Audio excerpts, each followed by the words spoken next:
Hey everybody, welcome to Connected Live. As you can see, I'm doing it from my office today. It's been one of those days. I've worked out, I've done yoga, I've been out with the dog, so I've sorry for my disheveled appearance. Okay, so I wanted to do today's Connected Live. I mean, typically I'm doing animal communication work, and so I'll start, because I have a client in a few minutes, so I was trying to do a quick one. I'll start with an animal communication issue that kind of goes to a much larger level with what's happening amongst the human animal. So with that said, as many know, I have Arrow passed away a while back, and I have his nephew, and I have William, who's from the same herd. Now, William is a true medicine hat. He is a wise, peace and love young horse. He wants the easiest route. He knows how to make life simple. Jack is a little less mature, a little less of an old soul, more of a big kid, and he questions everything and often gets himself into trouble. I mean, in anybody else's hands, I really think he would be labeled kind of like what happened with Arrow, a rogue horse and then treated very poorly. With that said, I had been working with him. He was difficult to train. Dennis even said, I've never met a colt like him in all my years of training. And Dennis gave him a great foundation, and I was doing well for about 6 months. And then we had a perfect storm of events that created problems internally for Jack emotionally. And then he did something that triggered in me a fear from over 25 years ago.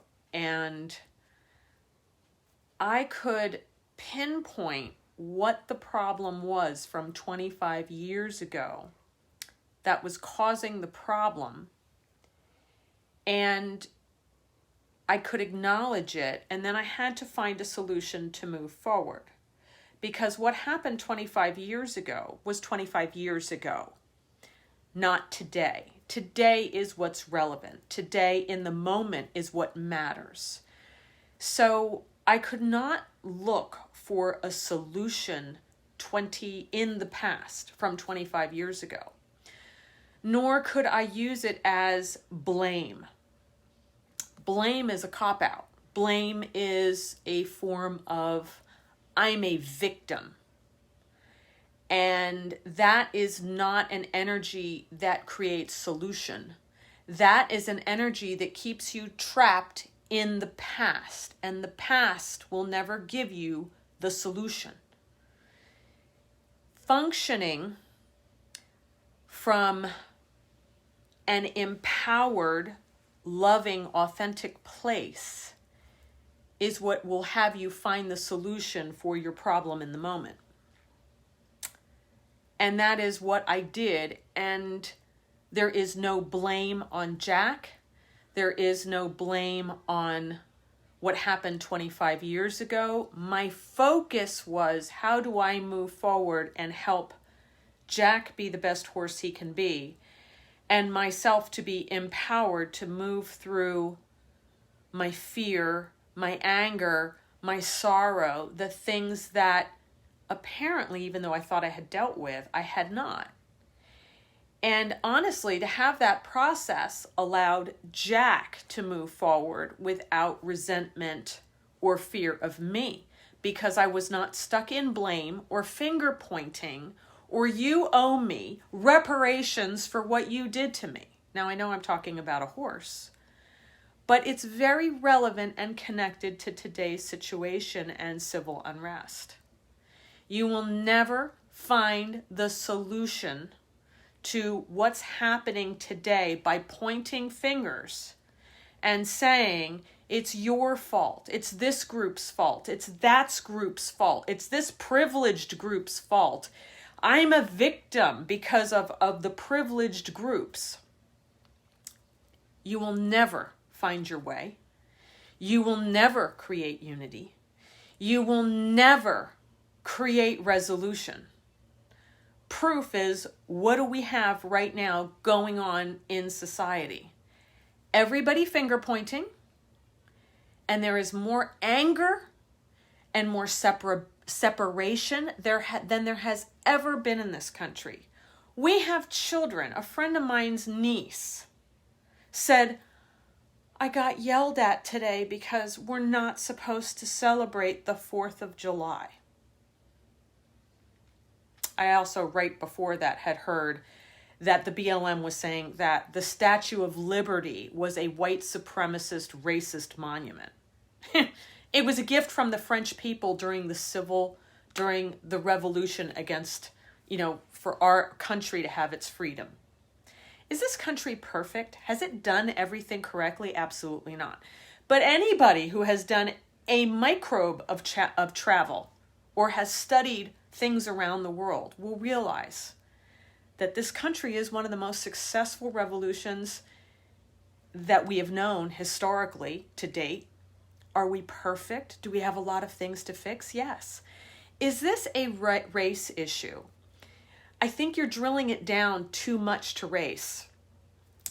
The bigger issue is the conquered versus the conquerors. If any other race had been in the situation that the Western Europeans were, who happen to be white, they would have done the same thing.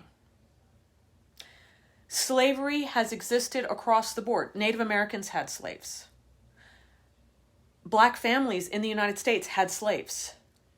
There's active slave markets from African people in the Middle East. There's white slavery in those markets going on right now. This country has it better than most countries in the world. Do we have work to do? Is there still too much separation? Is there bigotry? Yes. I raise my hand because I'm technically what they called mixed blood. I'm half Mexican. I got my butt kicked as a youngster in the United States, even though I was blonde hair and blue-eyed and white, because they found out I was Mexican, so I was called a wetback. Then I go to Mexico and I'm thinking, hey, they'll accept me here. Oh, I was too white and too American for them. So have I faced discrimination? Yes. I can tell stories of, I went to school, I was 13 years old in Mexico. They had the Pledge of Allegiance, and I did not pledge allegiance to that flag. My father is former military. I know history very well because my dad was a history buff. I know children that are 13 that fought in the Civil War and the Revolution, and our children today are definitely not as evolved or as grown up as those kids because the times are different. But I knew right from wrong. And I stood quietly and respectfully during their Pledge Allegiance and then proceeded to get beat up because I would not pledge allegiance to a foreign nation. I'm an American citizen. I am not a dual citizenship. And I knew intrinsically, even at that age, that was treason to pledge allegiance to a foreign nation. I was not going to do it. Then the American principal of that school, who happened to be white, then yelled at me for not just caving in and pledging allegiance. And I had to correct an adult that it was incorrect of him to force me to pledge allegiance to a foreign nation because I was an American citizen. He goes, "You're a kid. What does it matter?" It matters. Have I lost jobs protecting people from different ethnicities because of how they were being treated? And have I stood up to corporations? Yes, I've lost a few jobs over it because I didn't like the way people were being treated. There was one hotel at a resort. Every year they would bring in young people, 19, early 20s, to work from abroad on student visas. And everybody from the Irish to the Jamaicans, we had so many different ethnicities that would come to the resort to work, and they would work in the call centers as operators and as bell people, bellmen or bellhops, at the desk, customer service. They just worked everywhere in the hotel, and it was really actually wonderful. I've traveled a lot. I speak 3 languages. But my primary language is English because I grew up in this country, but I know how to speak French and I know how to speak Spanish. And I was always thrilled to work with these youngsters because I studied in Paris as a young person. My parents made sure I had a good education. My parents made sure that I understood that there were other cultures out there that were very different from ours. And so I took on the management of the hotel because I had a vice president come in from New York speaking so derogatory and so speaking down to these people from other places. I mean, the Irish were getting hammered because their accent was confusing people on the phone and they couldn't expletive all over the place, understand what they were saying.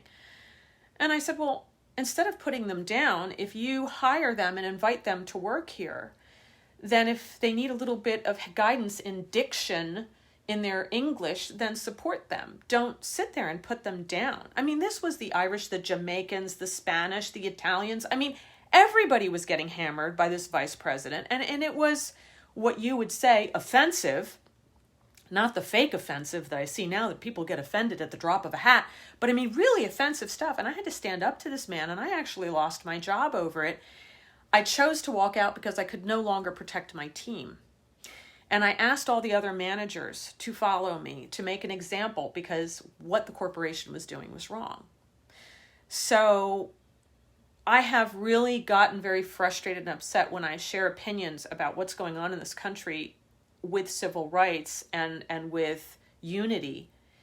And people tell me, oh, that coming from a white girl.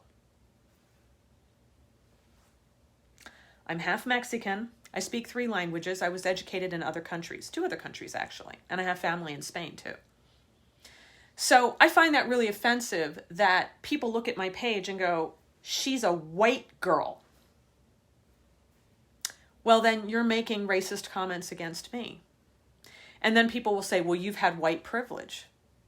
Maybe I've had privilege, yeah. My parents stayed together. My dad worked hard. He took a company that was bankrupt and built it to what it became. And he worked very hard. I worked in his company when I was 6 or 7 years old, stuffing envelopes for mailers. My dad taught me how to work. I actually ended up working in hotels as a chambermaid, cleaning toilets, because my dad needed me to know, you will clean a toilet or work as an executive and do both with exceptional work ethic. And you be just as proud of cleaning that toilet as you are if you become a vice president in a company. Because all the jobs matter and all jobs are connected. I worked washing dishes in a 5-star restaurant. And at first the chef thought, oh, this is a privileged kid. I'm going to hand her her butt. And I washed dishes all day. I had a 10, 12-hour day. I was maybe 15, 16. And I wasn't given gloves. And the chef thought he was going to teach me a lesson. And I wouldn't come back because it was too hard. I did. I went home crying. My hands were bleeding. I have eczema on my hands. I have very thin skin. Once I left, I cried my eyes out. And my dad saw me and he said, what are you crying about? And I said, well, they treated me, this way and my hands are hurt. And he said, so you're going back tomorrow. You are not going to work hard. People have to work hard and make a living. And money does not grow on trees. And nothing was ever really handed to us, despite my parents being middle class and having earned their way to what they have. So my main issue here was addressing the fact that when I make a comment and people say that coming from a white chick, not acceptable. If you don't want to be that coming from a black person or a yellow person or a purple person or a green person, then don't do it to other people. Don't assume things about people without asking questions by being in reaction. If I post something about the pyramids, which I did, and someone said, I was being snarky or whatever, that I was not being understanding about people that have great-grandparents that were slaves, I just talked about that earlier. Slavery was never abolished in this country. Not really. It's going on in the black market. There's immigrant indentured servitude, a form of slavery. There's child sex slave. There's all kinds of slavery in this country. It's just we all close our eyes to it.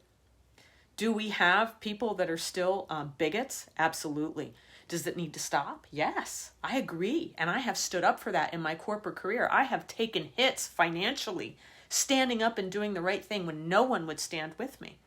Do I regret it now? Do I blame those people for me having lost my job? No, I made those choices based on ethics and integrity, and I would do it again.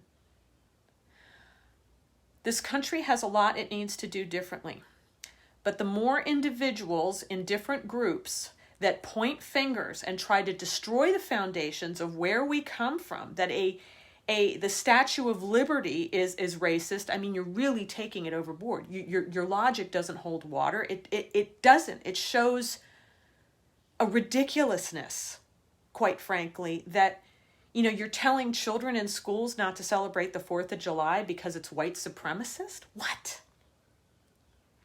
We should all be in a state of gratitude every day for where we are. There is not a person or a place on the planet that doesn't need to do things differently and improve. So rather than stay stuck in the past and point fingers and blame and demand reparations, which will never happen because no solution ever came from the past, promote unity, promote understanding, promote being together in this. Talk with people. You know, people get mad at me. You know, I've posted that I didn't like the defunding thing. And people say, that's not what defunding means. That's not how it's being used. Oh, so we've created a new definition. Because if you look up the word defund in the dictionary, it has a specific definition. Words have meaning, folks. What's needed is reform. I wrote a long thing on my Facebook page about it. Camden, New Jersey, one of the most violent cities in the United States back in 2012. Their murder rate through the roof, their corruption in their police department through the roof. They fired their entire police department, but they didn't just leave themselves without a police department. They brought other police from the county in to replace those officers. And then officers from Camden that wanted to rejoin the force, they had to go through testing, they had to go through retraining. They went through a series of things in order to get their jobs back. And what happened during the protests and the demonstrations? Cops left their riot gear at home. The cops brought ice cream trucks. They marched with the people because they had created a solid foundation with their community. And they live by protect and serve. Do we need a lot of reform in this country on exponential levels? Because yes, there's still racism. Heck, I've experienced it. I actually had someone in recent times in LA before I left say, oh, I had no idea you were of mixed blood. I blinked like a hoot owl. Was I offended by them? No. My reaction to them was not offense. Was, wow, that's a really interesting statement. Tell me what you mean by that. And I said it devoid of anger, devoid of fear. Because anybody who's showing anger is fearful at its base. I didn't want to punch them in the mouth. I didn't want to beat them to a pulp and call them a racist and call them names. I said, no, really, where does that come from? That's a very interesting statement, very interesting language. Tell me more about that. And they explained themselves, and then I started to explain myself. Turns out I had a better education. Turns out my world experience, my business experience was far vaster than theirs. And was there a little bit of bigotry in there when they made that statement? Absolutely. But instead, I spoke to them in a civilized manner. People running around beating up other people, violence, blaming, saying that I should get on my knees and say I'm sorry for my white privilege or for whatever groups. There was Jewish privilege out there, which really drove me crazy. I have Jewish friends. I happen to be Catholic, but if you've studied your history, very recent past, these people, the Jewish people, suffered tremendously in World War II, which 40% of Americans don't even know what happened in the concentration camps, which is disgusting. Why are we not teaching kids about this? We have to remember all parts of our history so that we don't repeat it, because unfortunately the human animal tends to forget everything. So are there certain statues that are, traitors to this nation that shouldn't be up? I agree, yes. But are there certain statues that it's taking it too far that represent? I mean, somebody said, oh, then Nazi Germany shouldn't have taken down statues from the Nazis. No, that's very different. We fought against the Nazis. This country helped defeat a very great evil. I'm not saying this country has done it all right. You know, the Native Americans, to be honest, the U.S. government broke treaties with the Native Americans. They actually have grounds for stuff, legal grounds. But the Native Americans also held slaves. Not many people know that. We need a species shift. This conquerors versus the conquered, that's what actually has to change. We have to see how much we actually have in common versus what differentiates us. The color of our skin is so minute. We're all people. We all have the same feelings. We should all be supporting each other. Destroying small businesses, looting, all that stuff, that's not correct. So I just really wanted to get that off my chest. People have been asking me my point of view. I'm not the end all be all, but I certainly wanted to share that no solution comes from the past. Whether you are dealing with your own emotional issues like I was dealing with my horse Jack, or you're dealing with societal issues. You learn from the past, you know where it comes from, but then you look to the present and you stay present without anger, without fear, and without aggression. And you find a way from a stance of confidence and love and intellect to create a solution. You create a healthy debate and a dialogue. That's how you get real change. Dividing this country is a death sentence for the whole nation, for the groups trying to get equality, for everybody. It's a death sentence. And we're going through this COVID thing, and more than ever, we need community. People need to stop hoarding. Oh my God, everybody's hoarding, of every nationality and every color. I've watched them do it. Stop hoarding. There's going to be plenty. Everybody needs to share. Everyone needs to support each other.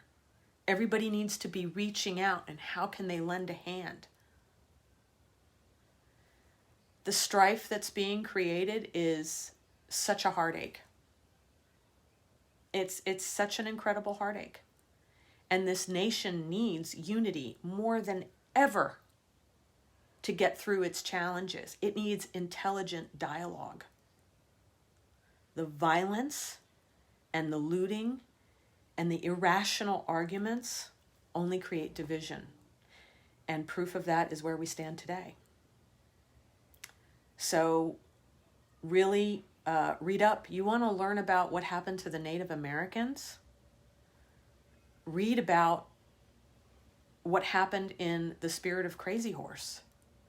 It's a 400-page book, but it depicts the modern times of what happened with the Native Americans in this country.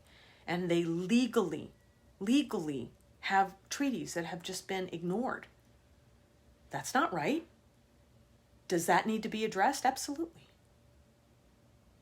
So somebody's saying that I sound racist, or that my posts sound racist. I don't know if you were here for the whole thing, but my name is Gabriela Segovia McAllister. My mother is from Mexico. I grew up in both countries. I got my butt kicked in the United States for being a wetback in New Jersey during the 70s, and I got my butt kicked in Mexico for being a white American with blonde hair and blue eyes. I couldn't get it right in either country, and I got beat up a lot. And I have experienced hearing and dealing with these issues my entire life. So to say, for you to put, you just sadly sound more racist. Again, no, I'm actually not, because I grew up in both cultures. Actually, in Mexico, when I would get beat up every day, and the teachers would join in. they would say to me, "You're responsible for taking our nation from us." I was 13. And they were blaming me and wanting me to bow down to them for what had happened historically, where Mexico sold, a traitor to Mexico sold land to the United States. Was it a raw deal? Absolutely. Is it my fault? No. Does blaming me make them feel better? Tearing up my books? If I didn't get a perfect grade, look how stupid the white American is. Oh yeah, I listened to that. So Leela, if you think I sound like a racist, you have not lived the life that I lived. But I am an American. We are all Americans, and we need to figure out how to move forward all together. And I have, like I said earlier, I've been fired from jobs protecting people from other nationalities when other managers wouldn't stand up with me. Do I blame those people for losing my job? No, I stood up for them, and I would do it again, having the opportunity to do so, because I wished somebody would have stood up for me in school, both in the United States and in Mexico. But I do realize this is a good country. Do we have a lot of things that we need to do differently? Absolutely. Do we have a long way to go that there is no more bigotry and racism across the board?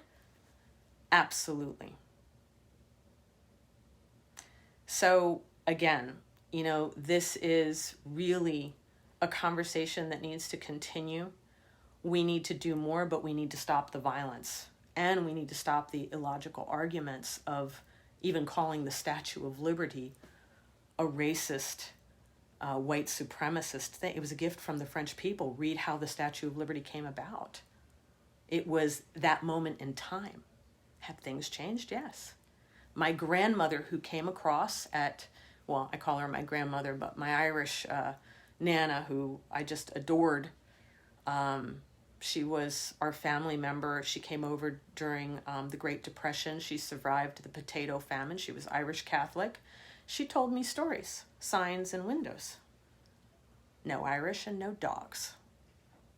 Every ethnicity has gone through it. Doesn't make it right. It shows that we need a paradigm shift as a species. But staying in the past, looking for the solutions to play the blame game, will never get us where we need to go. So I'll wrap it up because I've got to go work with a client. You guys take care. Keep reading up about history and talk about these things and talk about it from an open point of view, without violence, without fear, without anger. And be kind. Be kind. Kindness is what's needed. Attacking each other is not going to get us anywhere. It's going to destroy this country. We have to support each other. All of us have to support each other. Everybody, from every denomination, every religion, every color, every country, we all have to be kind and support each other. Thanks, guys. Take care. Be safe. Keep yourselves healthy. And thanks again for listening and watching. It's really appreciated. And thank you for the kind comments. Talk to you guys soon. Bye-bye.